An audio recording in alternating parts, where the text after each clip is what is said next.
Très vite, l'évangile de Marc associe ce que Jésus enseigne en chemin à une escalade que Jésus lui-même entreprend lorsqu'il monte à Jérusalem. Pour réaliser la jonction, il superpose à nouveau l'histoire de Jésus à l'histoire de Moïse. Le texte situe l'événement 6 jours après. Marc 9, 2. 6 jours après quoi? Aucune indication ne permet de se replacer dans une suite chronologique de jours bien repérables. Dans une succession de péripéties que Jésus aurait vécues en allant à Jérusalem, l'événement est donc comme suspendu en l'air, superposé à l'histoire de Moïse. Il devient, en revanche, important pour la dynamique que Jésus lui-même vit lorsqu'il est en chemin. Jésus prend avec lui Pierre, Jacques et Jean.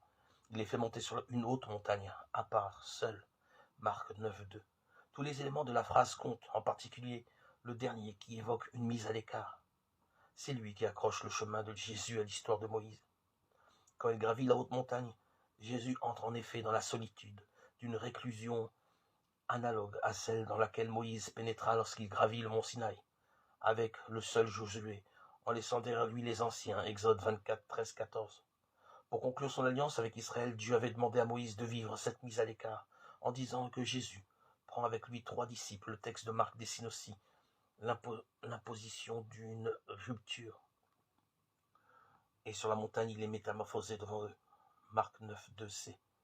Quand les évangiles de Luc et de Matthieu racontent, ils décrivent alors ce qui arrive à Jésus.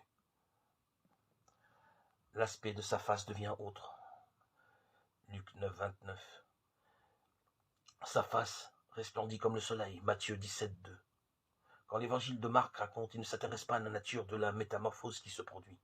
Il préfère enraciner la métamorphose de Jésus dans une expérience que Moïse a faite sur le mont Sinaï. Moïse demeura alors 6 jours sur la montagne couvert par la nuée. Or, 6 jours après, dit seulement la traduction grecque du livre de l'Exode, Exode 24, 16, Moïse fut introduit dans la nuée et partagea l'intimité de Dieu durant 40 jours et 40 nuits.